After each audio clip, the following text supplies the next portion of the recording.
Welcome to AASHTOWare Pavement ME Design Fiscal Year 24 Webinar number 3 on Semi-Rigid Pavement Design. I am Hari Nair, the Chair of the Pavement ME Task Force, and I will be your moderator for today's presentation. Today's presenter will be Mr. John Donahue of Applied Research Associates. This presentation is being recorded and will be available on the Pavement ME Design Resource website next week. Like I mentioned, I am the chair of the Pavement ME Task Force, and Ian Risch of Georgia DOT is the vice chair.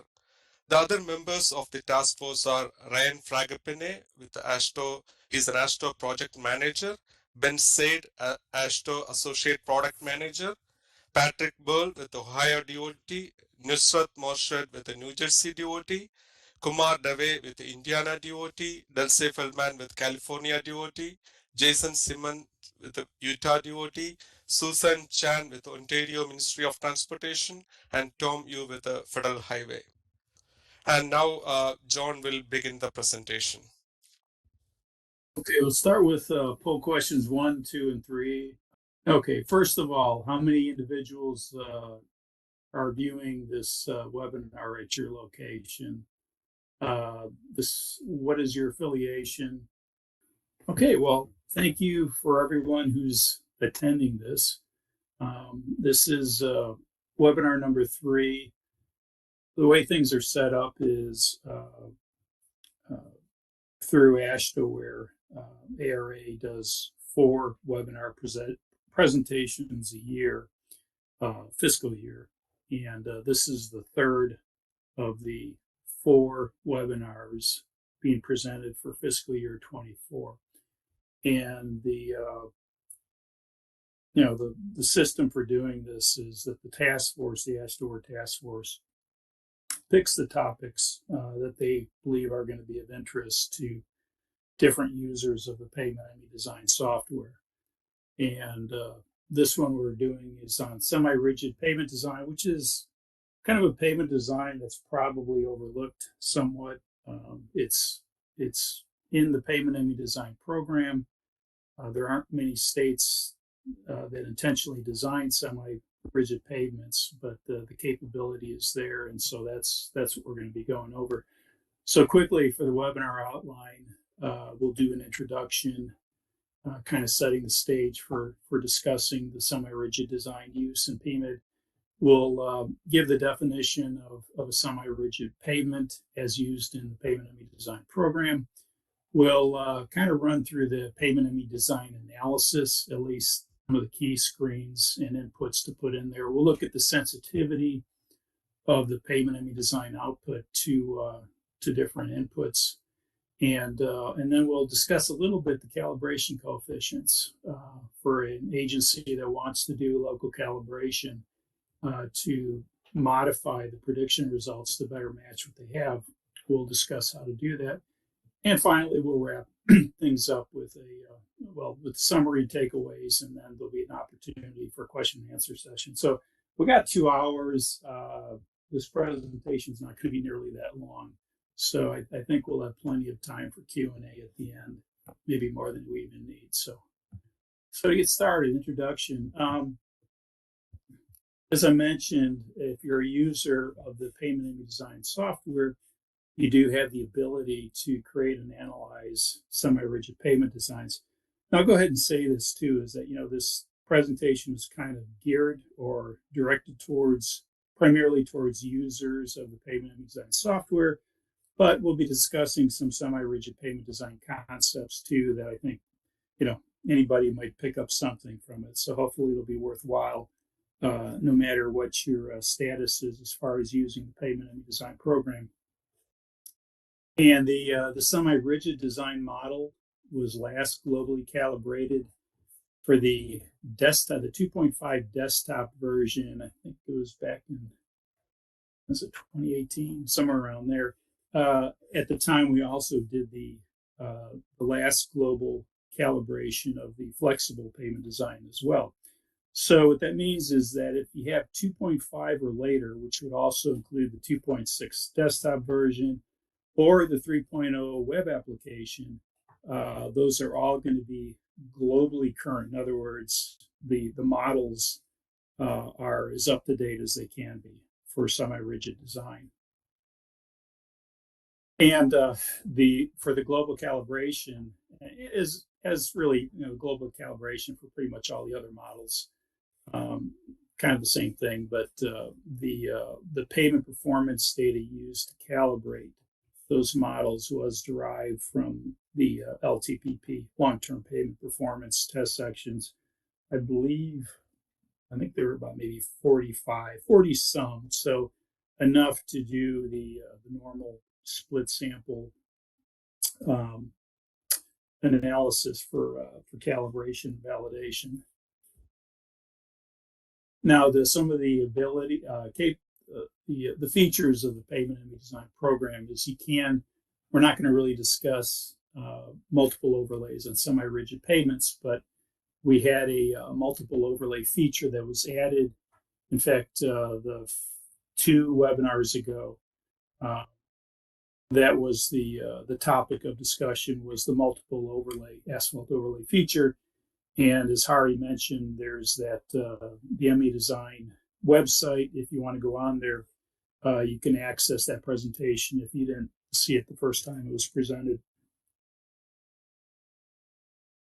And the calibration assistance tool, which is a software program that was designed to accompany the Pavement ME Design program and to actually allow you to locally calibrate the different pavement performance models in the Pavement ME Design, does also include the capability of locally calibrating semi-rigid designs as well. Okay, this presentation, we're just going to be discussing, and we'll dive deeper into this topic, but we're just going to be talking about the layers that actually have flexural strength, and we'll differentiate that versus ones that don't. And it's going to be placed directly under the asphalt pavement on top. So what we're not going to cover is stabilized bases or subgrade under jointed plain concrete pavement and continuously reinforced concrete pavement. Now you can run those designs in the Pavement ME Design program, but those aren't technically semi-rigid pavements in the way that they're not technically semi-rigid pavements, period. And then the other case that we're not going to cover is if you have an AC pavement with an unbound layer between the asphalt and the stabilized base, that is not a semi-rigid pavement design. That would actually fall into what's called an inverted pavement category, which you have the capability of being able to run with the flexible pavement design, but not with the semi-rigid. And some of the assumptions here, as I said, it really helps if you do have some background experience using, or if you have a license and you played around with the Pavement ME Design program, you'll be more familiar with what I'm going into. Also, too, is the AASHTO, the MEPDG Manual of Practice, is really the basis or guide for the mechanistic models and the way the design features set up in the Pavement ME Design program. So the Manual of Practice is supposed to be the driver. Didn't always quite work this way, but in practice, that's how it's supposed to work. If there's a modification to the Manual of Practice, say a new design enhancement model, that would be in there first, and then the task force, the AASHTOWare task force, would take that up as a task for the contractor, which is ARA, to implement in the Pavement ME Design program. So everything that's in the Pavement ME Design program should be coming from the Manual of Practice, so they are in sync with each other. You should also have some experience just understanding how to set up a pavement structure, and you don't even have to be a pavement designer. I think if you're involved in construction or just about any involvement with materials construction or as a pavement designer, just understanding the layer configurations. And then also too is understanding what the acceptable design or distress threshold should be at the end of the performance life for different types of pavements. So for the learning outcomes, what we hope you get out of this is that you're going to understand the definition of a semi-rigid pavement, again, within the context of the pavement and design software, which should pretty much be a universal definition. I think that would apply almost anywhere else as well. Selecting the inputs and the kind of the sensitivity of the inputs for the semi-rigid pavement design in PMED. I just mentioned that, yeah. Okay, the sensitivity of different inputs, and then also too is understanding the influence of the calibration coefficients on predicted performance, what you have to tinker with to better tune the model to the actual performance in your state or jurisdiction. Okay, so now we're going to get into defining what a semi-rigid pavement actually is. Okay, semi-rigid pavement design consists of an asphalt layer directly on a cementitious treated base layer having flexural strength. There's different variations of what we call a cementitious treated base. So through most of the presentation, you're going to see the initial CTB. I'm just calling it cement treated base to basically be representative of all the possible combinations. So, and here's some variations of it. Just generic cement treated base, roller compacted concrete, lean concrete base, and these are stabilized with some type of cementitious material. So it doesn't have to just be Portland cement. Could be lime fly ash, any other supplemental cementitious material, ground granulated blast furnace slag, you name it, something that is causing hydration or pozzolanic reaction or something to basically fuse your material together and form a semi-rigid layer that has flexural strength. So in differentiating between stabilized and non-stabilized, the higher amounts of the cementitious material is going to produce the bound layer that is capable of resisting tensile stress and thereby also resisting fatigue cracking. And lower amounts would produce a layer that doesn't resist tensile stresses. You still get a benefit. I mean, you could improve the stiffness of a layer. You can lower the PI. You can do something to make the base or subgrade layer that you're modifying more stable to construct on, but it's still not a bound layer. It's not behaving that way. And to kind of graphically give you a little better sense of this, so going from one end of the spectrum to the other, just kind of showing you the relative increase in strength or stiffness based on the percent additive of the cementitious material. So this isn't a hard and fast rule, but kind of in the 4 to 5% range is when you're transitioning to a stabilized base that does not have flexural strength. It's not setting up in that way versus one that does. And within that spectrum, you can kind of see the variations by definition of different soil or base modifications. So that red area, pretty much kind of like when you're, again, not a hard and fast rule, but generally when you're getting above 5%, you're probably getting to the point to where you have created a bound layer or a semi-rigid layer. And also too is, you're wondering, well, would regular concrete below asphalt be a semi-rigid pavement? Yeah, of course it would.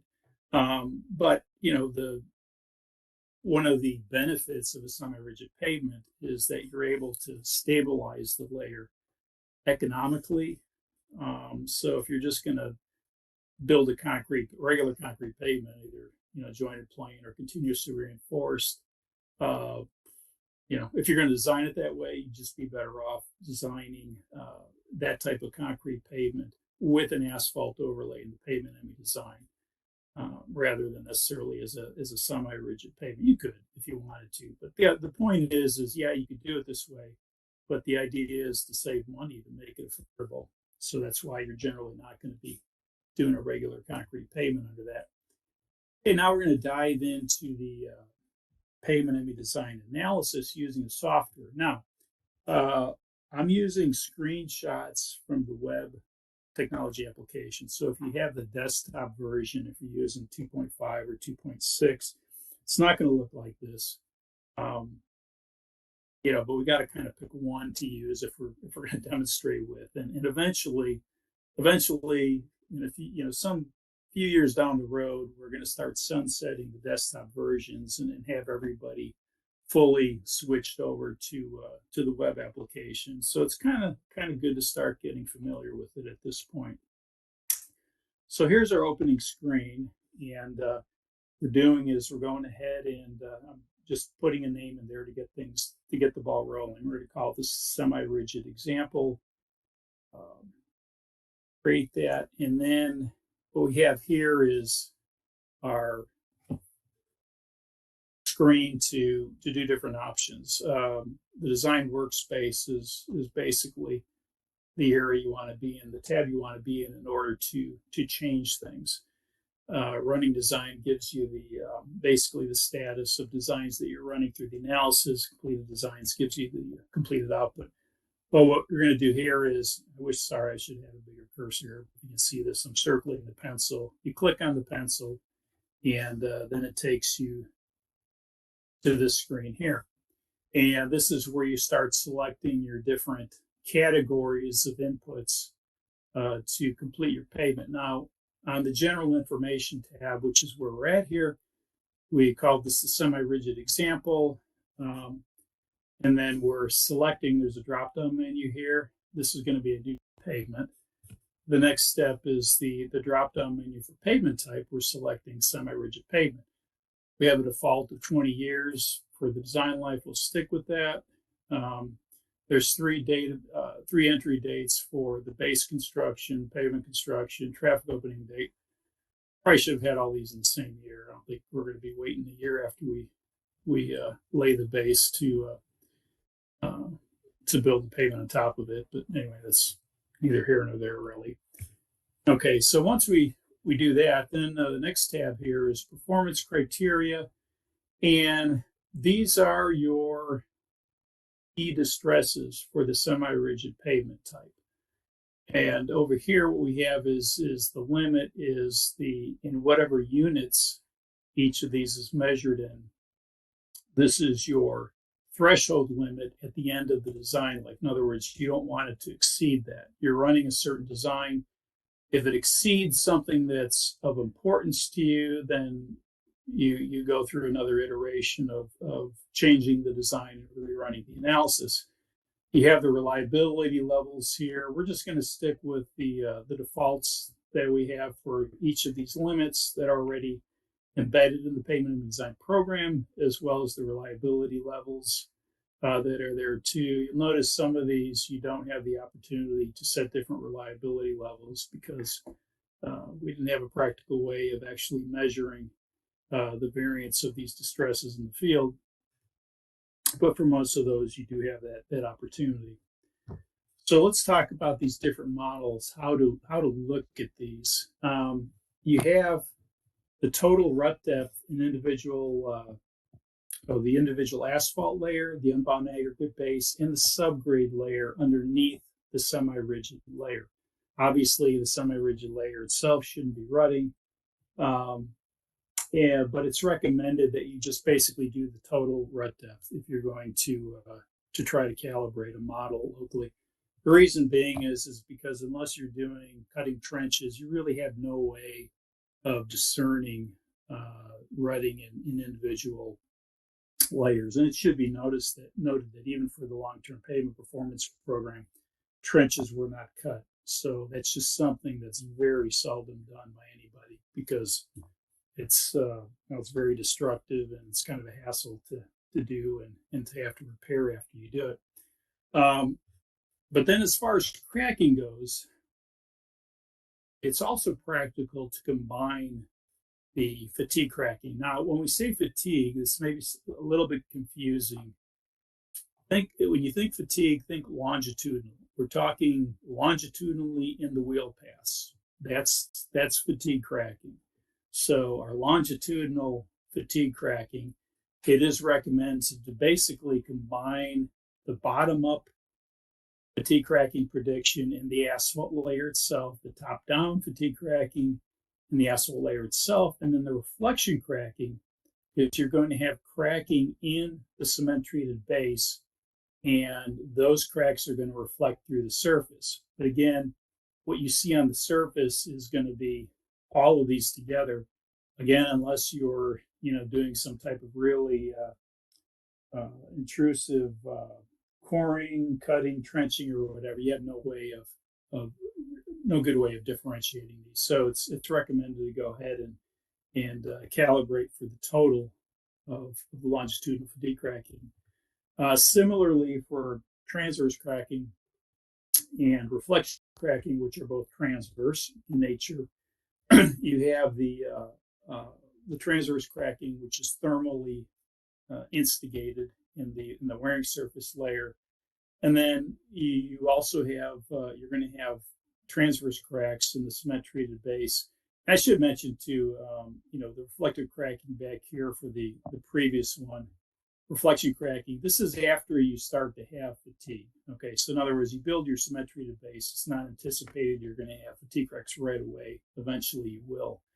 Whereas for the cement treated transverse cracks, those will form similarly to a concrete pavement. The amount of cement, the stabilization is going to impact the speed at which those cracks manifest themselves, but it's still not too long after construction. So we're combining here again. We don't have a practical way of determining or differentiating the thermal cracking, transverse cracking in the asphalt versus the reflection cracking. So we're combining those as a measure.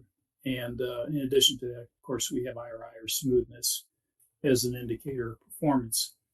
Now, going into the structure tab, and this is where we have the opportunity to adjust the thicknesses, combination of layers, and the properties, the material properties of the layers themselves.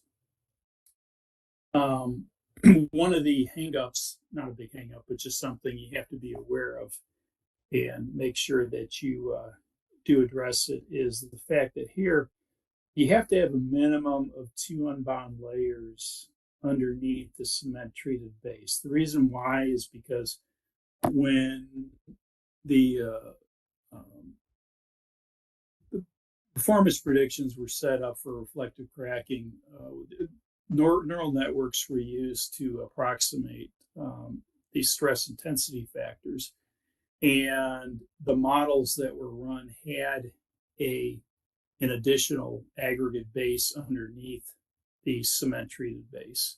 So to game the system, basically you have to either put a granular base in between the subgrade and the cement treated base, or actually just double up the subgrade. Make that top subgrade layer, make it whatever 4 to 6 inches, something like that. It'll work fine. So just a little bit of a workaround in order to get to the design to run, but that prompt is there in the pavement and design, so you'll be reminded of it. Okay, so now we're going to look at the properties of the cement treated base layer itself. What do we have to input for these? We'll look at each of these tabs above here. First one is cement base cracking. Now, there's 3 things here we're entering. We're entering the load transfer efficiency for both the fatigue or longitudinal cracking in the cement treated base. We're also entering one for the load transfer efficiency for the transverse cracking in the cement treated base. Whatever LTE you put in here will remain constant throughout the analysis. And then finally, the crack spacing. So Here again, something you have to assume or use good engineering judgment to figure out what it is going to be. Crack spacing is also going to remain constant. So talking about this in a little more detail, your typical ranges for cement treated base crack spacing is probably going to be, in the 10 foot to 40 foot range. I think for our default, we had 25 feet there. It is fixed, so it's not going to decrease. In other words, you're not going to have more cracks showing up during the analysis period. I mentioned the fact that you can define, the amount of cement. You can correlate that to the amount of crack spacing. Of course, the amount of cement is going to affect the flexural strength, which is going to be a key parameter for figuring out what the crack spacing is, in addition to other, things going on like friction with the other layers. But MEPDG design cannot do this. So this is something that's kind of on the task force to-do list in the future. It hasn't been a high enough priority to get to yet, but it's definitely a feature we would like to include at some point in the future, is to not have to depend on the user guessing what the crack spacing is, but based on what the stabilization characteristics or cement content is, we can use that to predict what the crack spacing is going to be. And whatever your total cracking is on a per mile basis that you're assuming for the cement treated base, that is going to be the maximum amount of transverse reflective cracking that you get in the pavement. Now, in addition to that, you can still have some additional transverse cracking from thermal cracking on the surface, on the wearing course surface itself. So that would be added to this once this maximum limit has been hit. So as an example there I have is, for the 25-foot spacing, assuming a 12-foot lane over a mile, you do the math there, and so you're going to have a total maximum reflective transverse cracking limit of about 2,500 feet per mile. And low transfer efficiency. So again, as I mentioned, the user is inputting low transfer efficiency for both the longitudinal fatigue and the transverse cracking.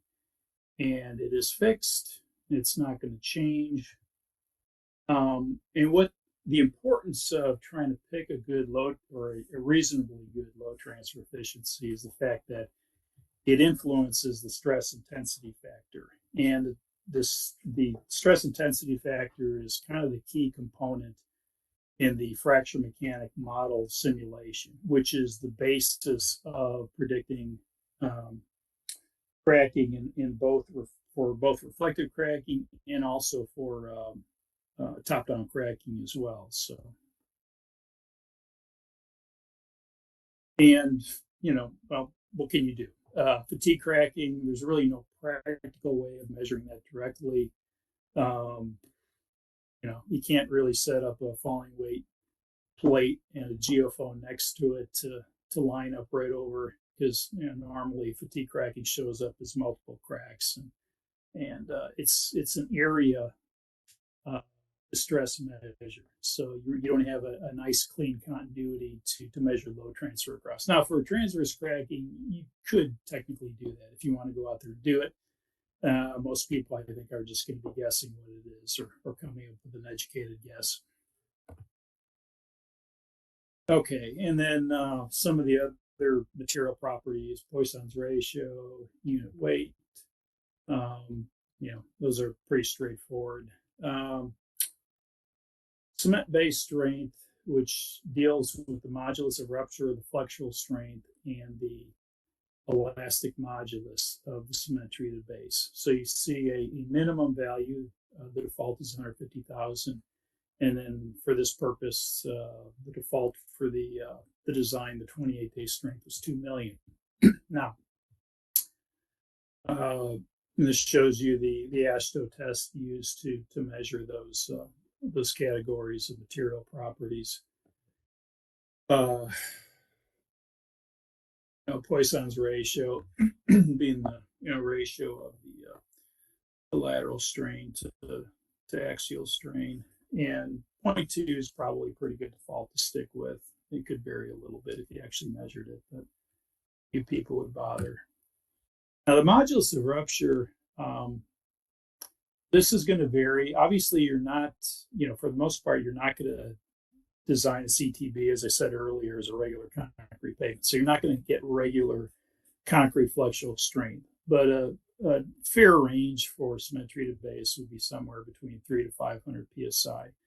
And the default value in the pavement design program is 400 if you don't know what it actually is. And of course, if you could correlate compressive strength to flexural strength, since most agencies would do this instead of the third point loading.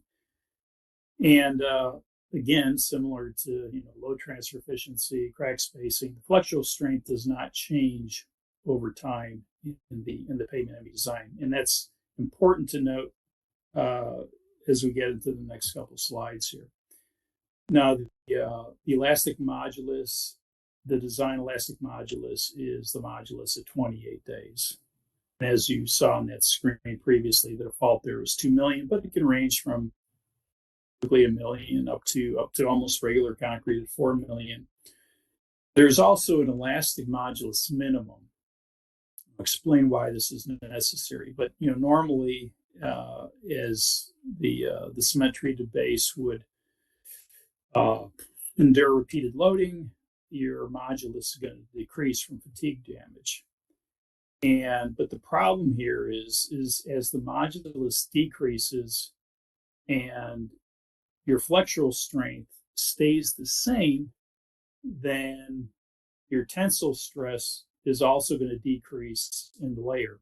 So what happens is that basically over time, if we allow the modulus to keep decreasing, the ratio of tensile stress to flexural strength would keep going down, down, down, and your fatigue damage measure would tail off to almost nothing. So we can't really allow that to happen. So that's why what we do is, even though the default value is 150,000, it's still recommended, if you know what the 28-day elastic modulus is, to enter that. So you're looking at this and say, well, I'm entering the same number for both the design and the minimum, which is, kind of true. So what we're doing is trying to maintain roughly the same ratio between flexural strength and modulus over the design, because it's not realistic to think that fatigue damage is going to decrease over time. And, having the minimum modulus prevents that from happening.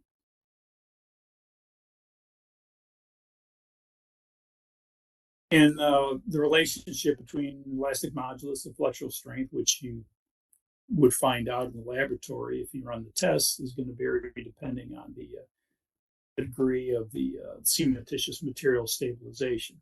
There is kind of a minute, I'll show you a slide to kind of highlight or visually show that this is the case, but you do kind of need to reach a minimum layer thickness for both asphalt and cement and the cement treated base in order to get that consistent relationship between flexural strength and modulus in the fatigue cracking model. Also, too, is you have to assume that you're going to have a full bond between the asphalt and the CTB, because if you don't, it's kind of, all bets are off on that. But we're assuming that the semi-rigid pavement was constructed properly and the asphalt was well tacked on to the cement treated base. So here's kind of what I'm talking about. We have three variations of semi-rigid pavement by varying the asphalt layer on top of the semi-rigid base. So we've got 2.1 inches, 3.9, 5.6. You'll notice here, this one, the dashed line, is the thinnest asphalt overlay. So you see the relationship. So any point along here, what this means is that any point you would have the same, I say no change in cracking. I really mean, cracking is obviously going to increase with time, but what it means is really no change in the rate of cracking. So any point along here the relationship between the flexural strength and the modulus is such that you basically have the same cracking rate. So let's look at, if we're at 1,000,000, if we have a modulus of 1,000,000, if we're going above that, we're maintaining the modulus, but we're increasing the flexural strength. That's going to be good for resisting fatigue cracking. So above this area here, above the curve, this means that you're going to have reduced fatigue cracking. Below here means that we're lowering the flexural strength while still maintaining the same modulus value. That's bad. So this means it's going to be less resistant and we're going to have more fatigue cracking. So each one of these represents kind of a neutral zone. So any combination along this line of flexural strength and modulus is still going to result in the same cracking rate. But the difference between the curves, there's not a huge difference, but you can see for the thinner pavement, comparing it to the other two, when you get to 3.9, 5.6 inches, there's very little difference. So what that's telling you is you're kind of reaching a point to where the relationship between flexural strength and modulus is insensitive to the asphalt overlay thickness. So you kind of want to get to this point, and 2.1 inches would be. Can't imagine many people building some average of pavement with only 2 inches of asphalt. But when you get to about 4 to 6, that's reasonable, and you're getting to that point too where it really doesn't, it doesn't matter. It doesn't affect the strength to stiffness relationship. And here's just kind of another. This is just based on actual tests done,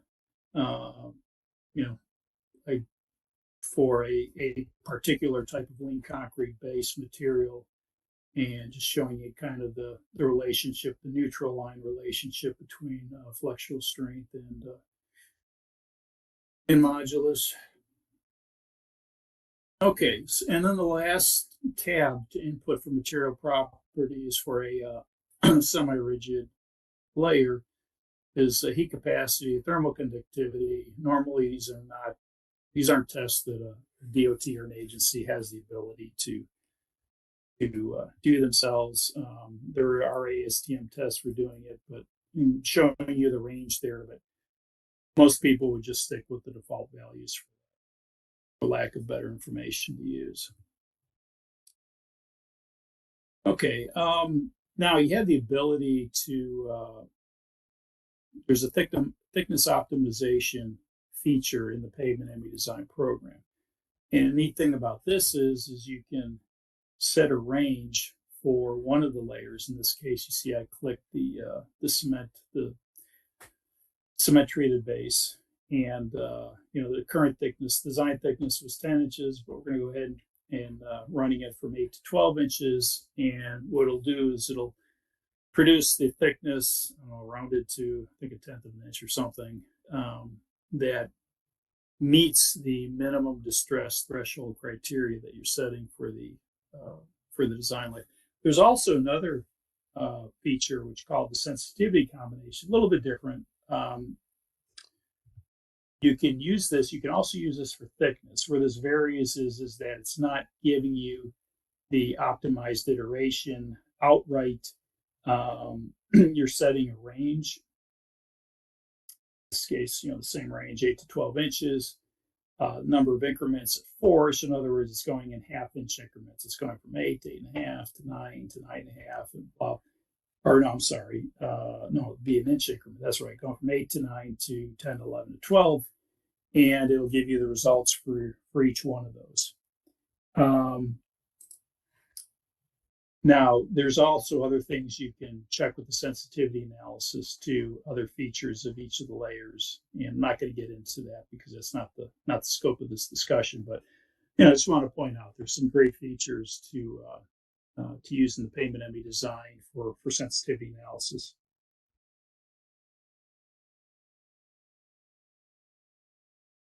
Okay, so let's talk about sensitivity a little bit. I've run some designs here, so just so you kind of get a feel for how some of these key inputs affect the performance or the stress prediction output. Excuse me. So we'll look at fatigue, or again, I keep stressing when you hear fatigue, think longitudinal. This is in the longitudinal direction along the wheel paths. Fatigue, low transfer efficiency. You can see the fixed variables here. We're looking at a 10-inch asphalt on top of a 7-inch symmetry of base. We're assuming 25 foot for crack spacing, flexural design strength, 28-day strength of 400 psi and 10,000 ADT. So here, going from 10% low transfer efficiency to 90%, you can see the difference in the time it takes to get full reflective. In other words, all the cracking in the cementitious base has reflected through the asphalt overlay. So at 10% and even up to 30%, it's well within a year, maybe 7, 8, 9 months. When you get up to 90%, it's up to about 6 years, getting close to that. So, that's nice, but if you're looking at a 20-year design life, what this means is it doesn't really matter, because at that point you've got full reflective cracking, long before you reach the end of that period. Just something you gotta live with, because reflective cracking probably happens about as quick as any distress I can think of out there. And similarly for transverse, the transverse low transfer efficiency, kind of the same thing, going from 10 to 90%, under 10 months, within a year, up to 30% or more. The 90%, you could stretch it out to maybe 7 years, but it's still going to come up to the surface. But if you're anticipating having to do crack sealing, you can kind of structure a maintenance schedule around this based on what you assume about the low transfer efficiency.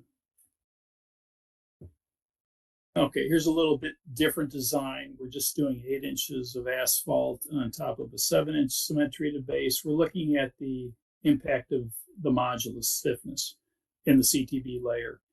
And we're assuming 50% transverse low transfer efficiency, 50% fatigue LTE, flexural strength, again, we're using 400, 10,000 ADT.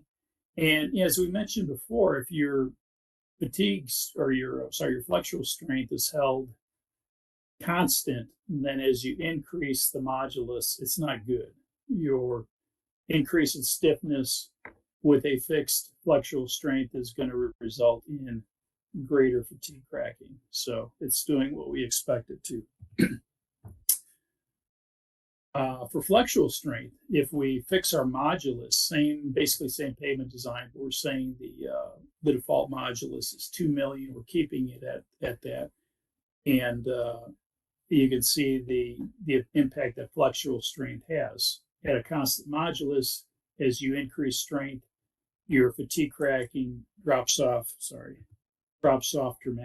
dramatically, going from about 300 up to 500 psi. It starts to taper off. You're not getting a lot of increased benefit when you're getting much above 400.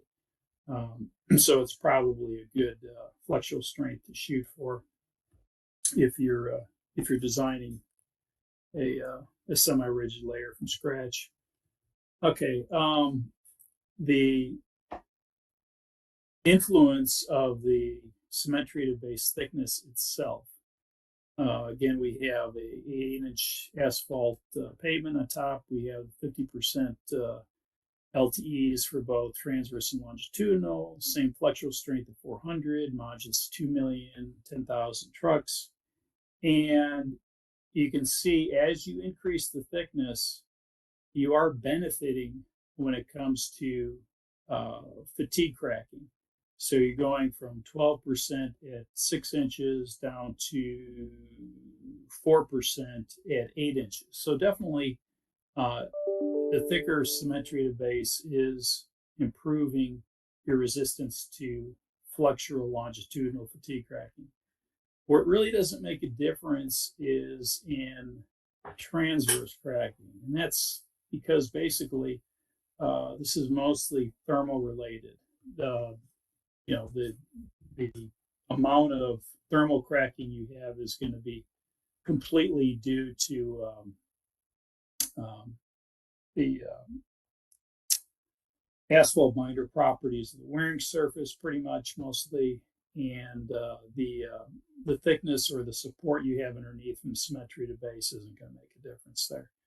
And also too, the reflective cracking itself, once you have, you have a fixed load transfer efficiency in the symmetry to base, and that's going to drive the reflective cracking pretty much regardless of what the thickness of the base is.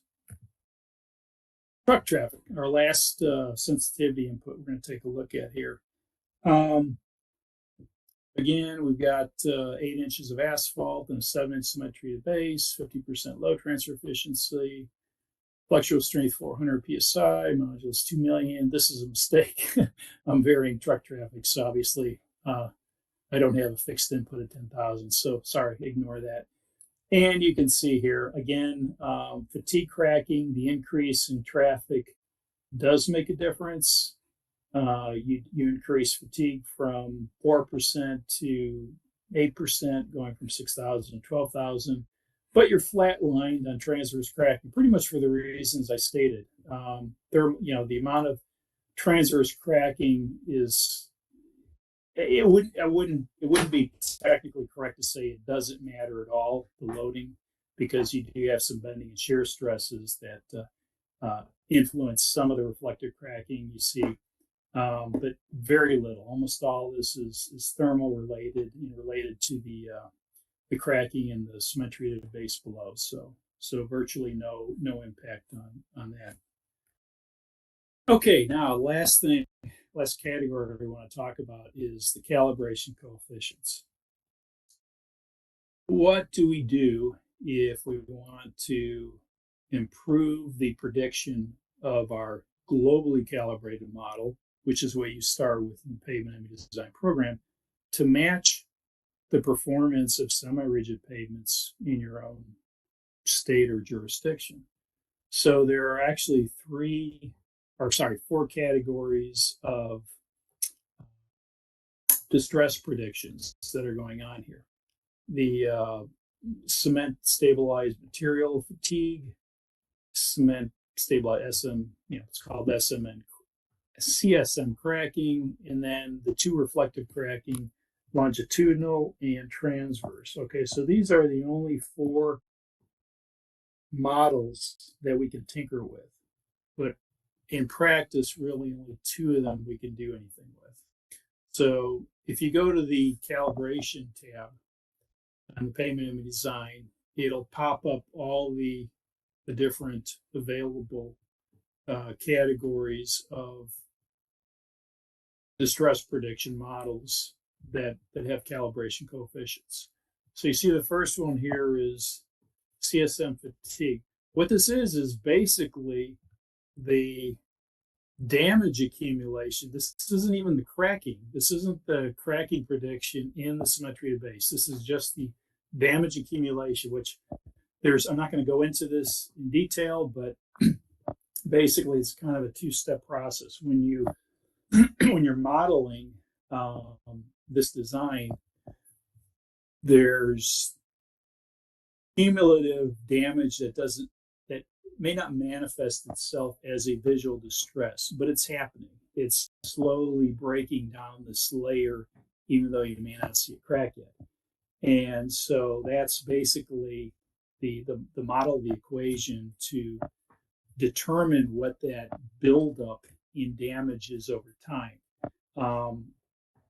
2 reasons why you can't calibrate it. 1, as I said, it's not a direct measurable distress, and 2, it's underneath asphalt. You have no idea what's going on under there unless you're trenching it, and we'll assume that you're not going to do that. So this is not a practical model to calibrate. The second one is like the actual cracking manifested in the symmetry of the base. But again, again, unless you're poking around under the asphalt, you're not going to know what's going on there. So this isn't really a practical model to calibrate. So the two that are is the first is the reflective cracking, fatigue cracking, because that's the longitudinal fatigue cracking that you're seeing at the surface of the asphalt.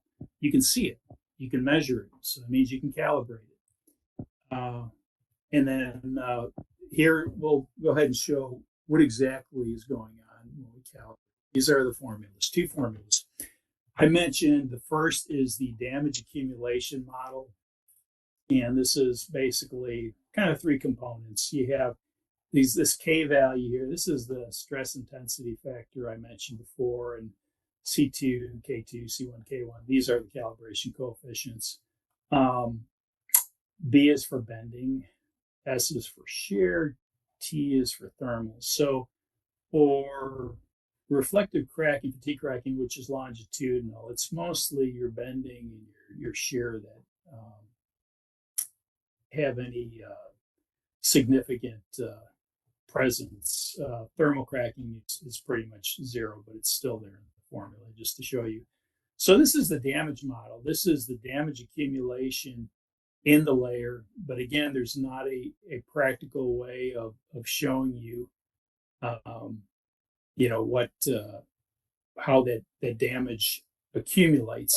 And actually, this is actually going to, I think this should be in the asphalt itself. So this is the damage accumulation model in the asphalt. Again, though, that's not something you're measuring. That's something that's building up over time. So we take this damage index, damage accumulation, then we plug it into this. This is the reflective cracking model. This is where you're actually, and this is called the transfer function. This is where you're actually measuring something or predicting something that you can measure in the field. And you see the damage index in the denominator of that equation. And you see two coefficients here, C4 and C5. These are the two numbers that you can play with. You can vary these and see if you can make this equation, this transfer function, match what you're actually seeing in your own state. So what impact does changing each of these coefficients have? If we increase C4, it makes our cracking go down, which makes sense because it's in the denominator. It's it's a kind of a fixed number here. So as this increases, this is going to decrease the fraction and decrease our total predicted cracking. And here's three variations of the C4 coefficient, and holding it at the same. In other words, assuming the same damage. This is the damage, the DI. Assuming the same amount of total damage for all three cases as we increase the C4 coefficient from 52.7 to 105.4 up to 100. I'm sorry, we decrease. Okay, yeah, we're starting at.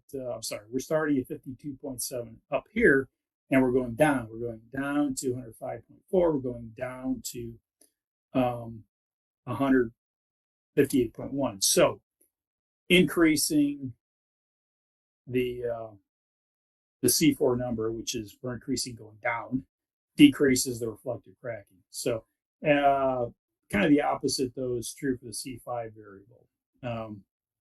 It's in there it's a negative. It's in there as a power coefficient for the natural log, and you can see as we're going from minus 10.53 to minus 7.02 to minus 3.51. So we're increasing it. We're making it.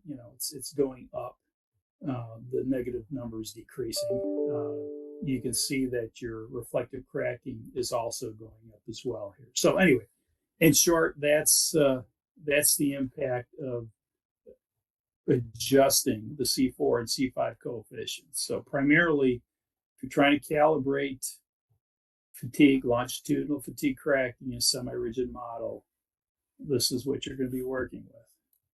Okay, and I should have done that. show you which one's related to which. Okay, the other one here, reflective transverse cracking. This is the other one, very similar situation. You have the damage accumulation, the DI, damage index is going into the reflective cracking transfer function. And you see again the same relationship. Increase the C4 coefficient, you decrease cracking, increase the C5 coefficient, you do increase cracking. So, all right, so let's go ahead and just talk about what we got out of this, hopefully. Okay, we've, I think, been pretty firm about the fact that a semi-rigid layer has to have flexural strength. So it has to be cement treated or cementitious material treated to the point to where it's bound and it can resist tensile stresses.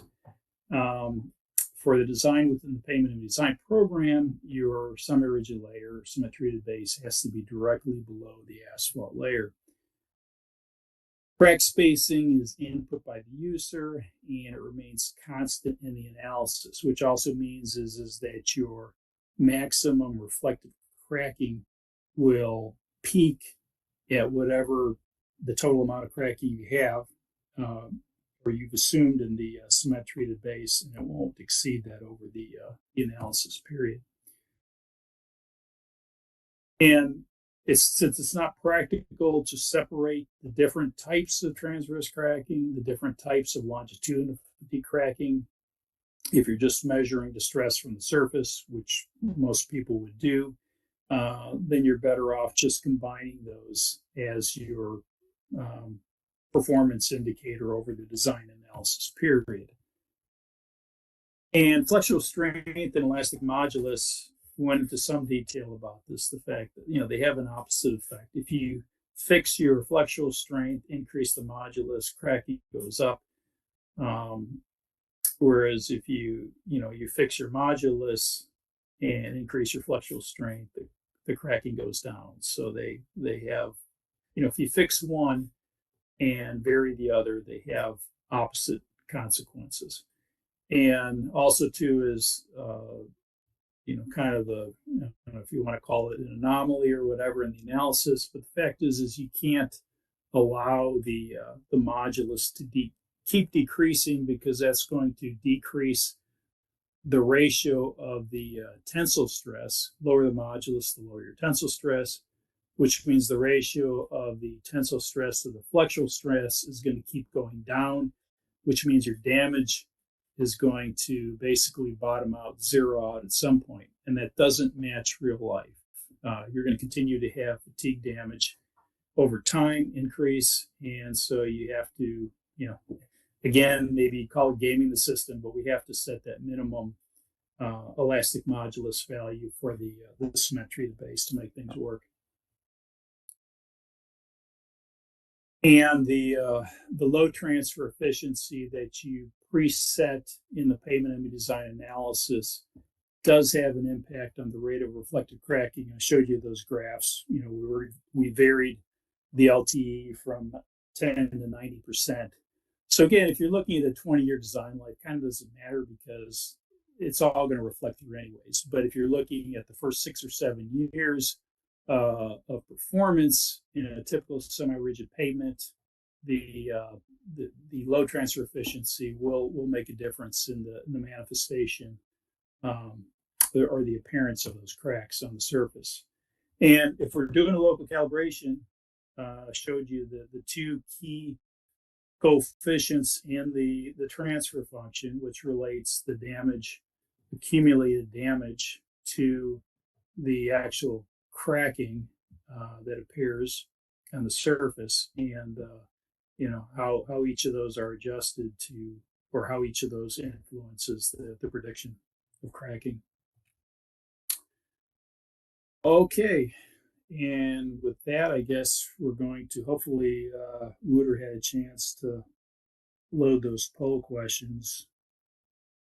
I'm done with my presentation. We'll do the poll questions, and then we'll get into, we got plenty of time for Q&A, obviously. So John, if you're ready, I will go through the question and Okay, yeah, go ahead. yeah.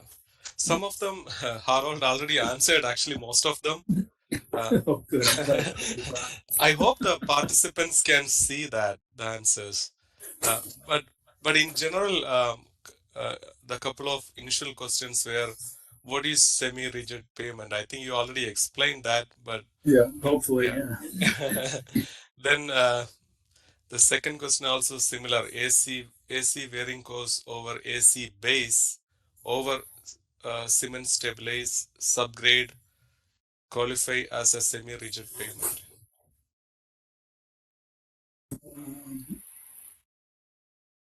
I think Harold does. Yeah, it qualifies if the cement stabilized subgrade has a flexural strength. Yeah. Then there were, I think this one also you explained, can composite pavement can be designed using semi-rigid. Well, I mentioned before the fact that the composite pavement you can design it with asphalt on a regular concrete pavement, but it's you could technically do that in the semi-rigid design, but you're better off modeling it as a jointed plane or CRCP pavement with asphalt on top of it. So that would be the more correct way of modeling performance in the pavement design program, because with the concrete pavement you know more about it, as far as load transfer. You have fixed, well, for a jointed plane pavement you have fixed joints there, so you know exactly what they are. um, for a, well, yeah, I mean, you could do it. At least you do know what the joint spacing is. So that would be your fixed cracking, as if you're modeling it as a semi-rigid layer. But really, you should be going through the regular jointed plane concrete design with an asphalt overlay instead of using a semi-rigid design. But technically, you could do it that way, and haven't really done any analysis to kind of compare, using the same layer features, comparing them against each other, um, with those two design model types. But hopefully, hopefully the results will be close to the same. Haven't actually done it, but again, yeah. So the answer is yes, but better off doing it the other way. So another question is this presentation be made available to everyone after the webinar? The answer is yes. We will be posting the slides and the recorded webinar in Pavement ME Design website. John, the another question is related to FDR, full depth reclamation. So one of the question is, can we design a hot formed asphalt FDR with a up to 1.5 percentage cement with a semi-rigid design? Um, okay, as I mentioned, whatever your uh, method of stabilization is, you still have enough to make it a layer that has resistance to tensile stress. So it still has to have a certain amount. If 1.5% does it, I'm not, probably not. It would be my guess. But the point is if it doesn't have flexural strength, then it still is basically an unbound base, and so you'd have to model your reclaimed base in that way. I think the next question also similar, very similar. The FDR layer stabilized with a cement, classified as cementitious treated base, or can be designed as CTB. I think the same question. Yeah, the same question, because you'd have to actually, run the lab test and find out if, if you reach the point of stabilization, that it's actually a bound layer and it has flexural strength. I should also mention too, kind of advanced preview, but we are working on including depth reclamation and recycled asphalt, cold place recycled asphalt options as design layers in the ME design program. So those are going to be added in the near future. But getting back to this question again, it comes down to has it been stabilized enough to create a layer that can resist tensile stress. So that's the key factor here between an unbound and bound layer. It has to be a bound layer for a semi-rigid design. John, there is another question. Is there any provision of adding a buffer zone, uh, meaning a stress or crack relief layer between the cement treated base and the HMA so that the reflective cracking could be minimized? If yes, how There, is, yeah.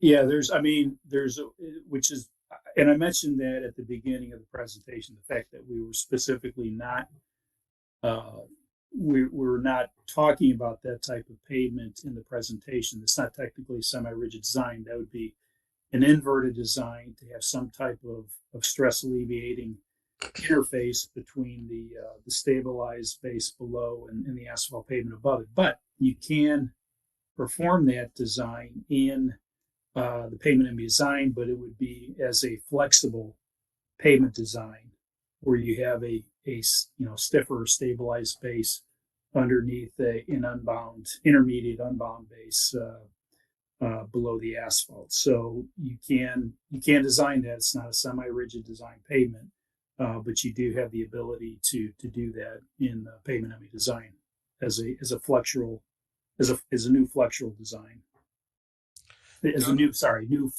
new flexible pavement design, not flexible pavement design. another question is, are there minimum thickness for the AC and CTB layers? Um, I didn't really spell out what those are. I showed that slide that kind of depicts the impact that the layer thickness, the CTB layer thickness. Oh no, I'm sorry, the asphalt overlay thickness has um, on the relationship, kind of that neutral line relationship between flexural strength and modulus. So you want to get it thick enough to where that really doesn't change, where it's pretty static, that relationship, no matter what the thickness of the layers are. So as you can see, once you got above about 4 inches, I would say probably about a 4 inch minimum would be ideal. That's for the asphalt layer. Now, as far as the cement treated base, it's worth noting that the models were calibrated using the long-term pavement performance data, and I don't believe any of those cement treated base layers were less than 6 inches. So that being the case, if you're going less than 6 inches, um, you're kind of outside the bounds of the normal thickness. So I guess if somebody wants me to throw out a number, I would say you have at least a 6 inch semi-rigid cement treated layer, and I'd say at least 4 inches of asphalt on top for things to work the way they're supposed to. Thanks, John. Can you elaborate on how to calculate the load transfer efficiency? Well, you can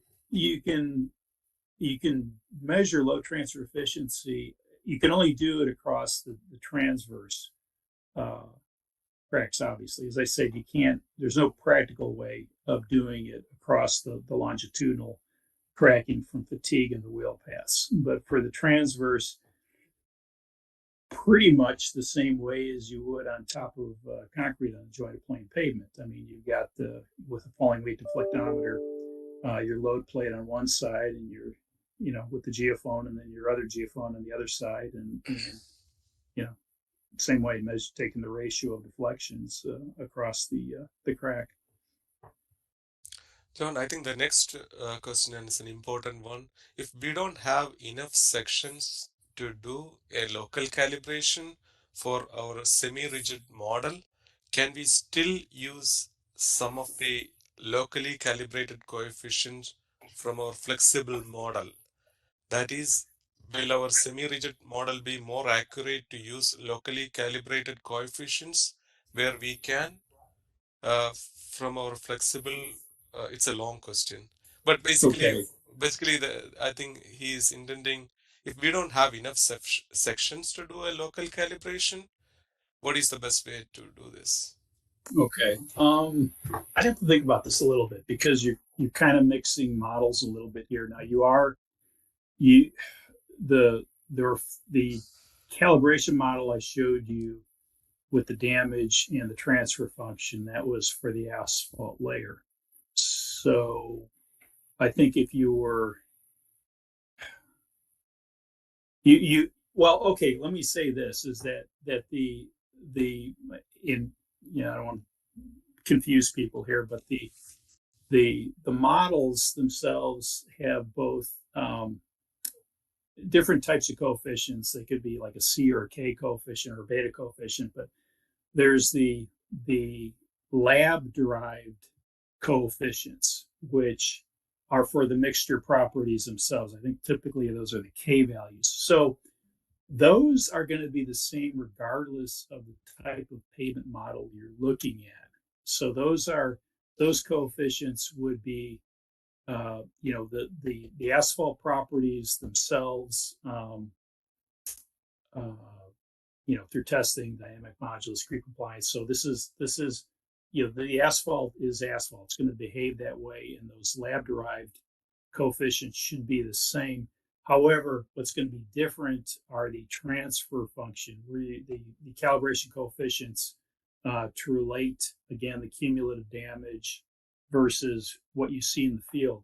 So those, I don't think you could really cross up. You're talking about apples and oranges if you're talking about the transfer function coefficients, between say flexible and semi-rigid. I don't know if Harold might jump in if he has a chance to bail me out on this, but I think that would be the case.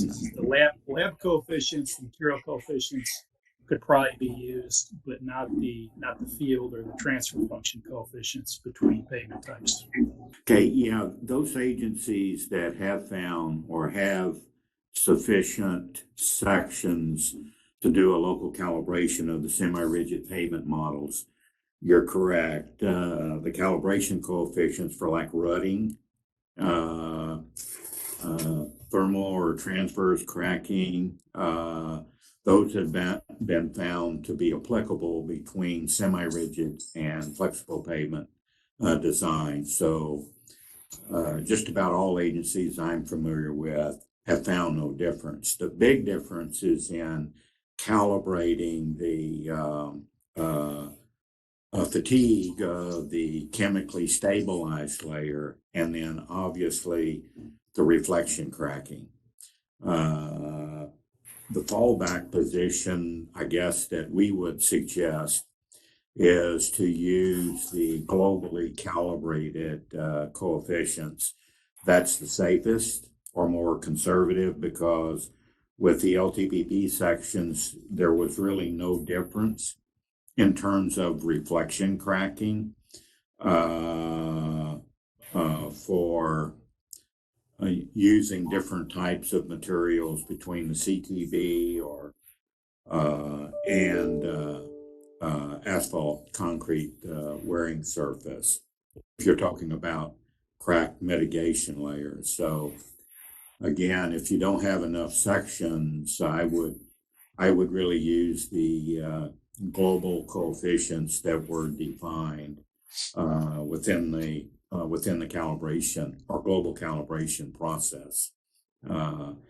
And use the calibration factors for like rutting, transverse cracking, and even new fatigue cracking of the asphalt layers that were from flexible. Hopefully that answered it. I think another question is, can we model with the two chemically stabilized layers as semi-rigid layers? I think Harold replied as no. Only one chemically stabilized layer with a flexural strength can be used in the PMED software. John, the next question is, uh, do we need to sum the three different cracking to compute the estimated fatigue cracking? If so, will not that be too high? How do you compare that against a regular AC payment? Can or should you have different criteria for AC and semi-rigid payments? Well, the problem is okay, so we talked about uh, three different types of fatigue cracking, longitudinal cracking that can occur in the asphalt layer itself. Similar to regular flexible pavement design, you have the bottom up cracking and the top down cracking. The reason why it'd be nice if they were combined from the start. The problem is you're using different models. You're using the traditional fatigue model for bottom up cracking, where you're employing the dynamic modulus and the tensile strain to estimate the manifestation of bottom of cracking. Top down cracking, as I mentioned in the presentation, uses the fracture mechanics model with the stress intensity factor. So there's two really totally different ways of predicting cracking. So that's why they're predicted separately. But if you don't have a practical method of separating the two, then you're better off doing a calibration where you basically combine all those together. And then the third component of that is the reflective cracking from the semi-rigid layer reflecting through.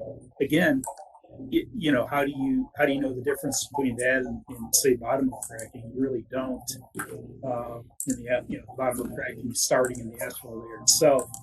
So you can only if you calibrate, the process of calibration means collecting actual pavement performance data from the test sections that you're including in the calibration process. And when you do that, you're just measuring basically what you see on the surface. So if you don't have a practical method of separating those, then you're just guessing. So you're better off combining those together.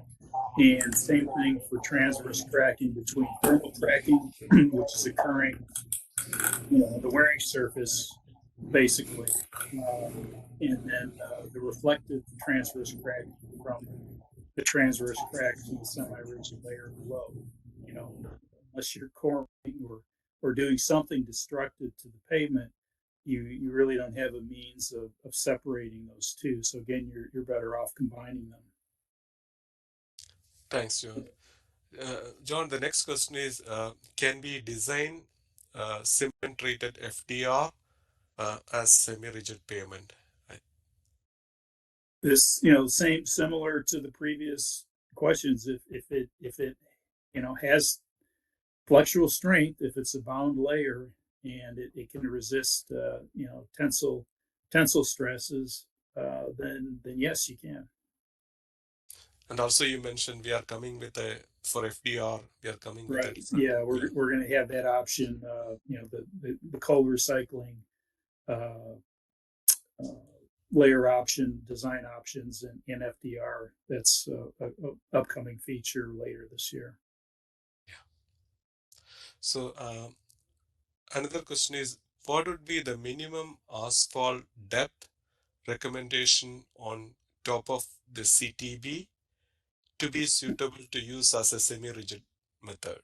Well, going back to what I answered for the earlier question, yeah. I would say probably a minimum of 4 inches 4 inch, yeah. And the cement treated base, because the sections used for calibration, nothing had a semi-rigid layer less than 6 inches. So if you're kind of extrapolating your results when you go beyond the normal range of designs that were used to calibrate a model. Another question is, can you use a layer of GeoGrid in lieu of treated bases and use the model? No, no, we can't model GeoGrid in there. Uh, the last question is, if global calibration coefficient for fatigue and reflective does not match with the specific agency performance threshold, what would be the possible alternative? I think it's not very clear. Uh, Well, I think what that's leading to is the need for doing a local calibration. yeah, Um, yeah. so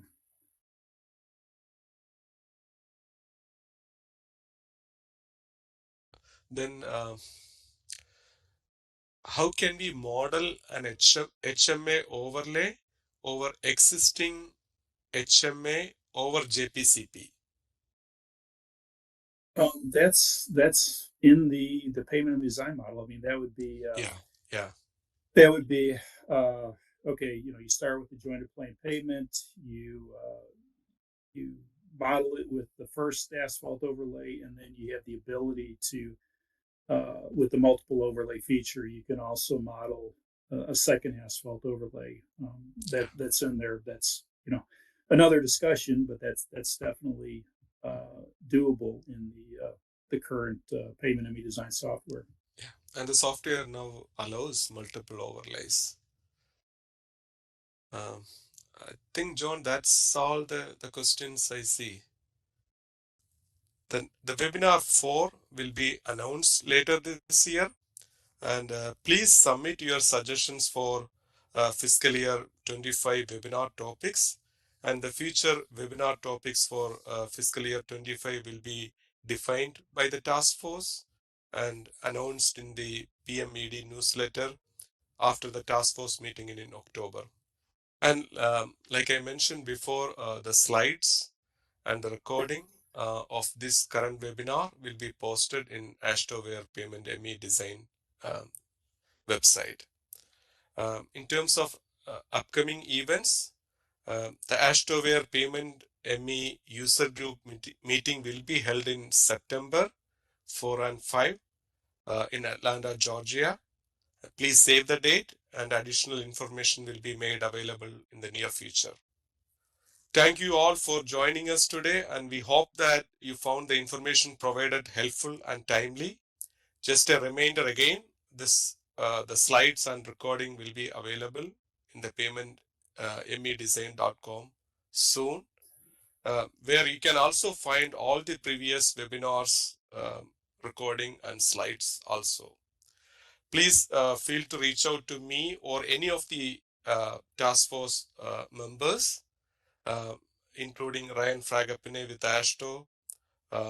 Also, there is a help desk email and phone number. You can also reach out to other ARS staff, Chad, Wouter, Harold, and the phone number also provided. And also the link for the Payment ME Design website. Thank you all.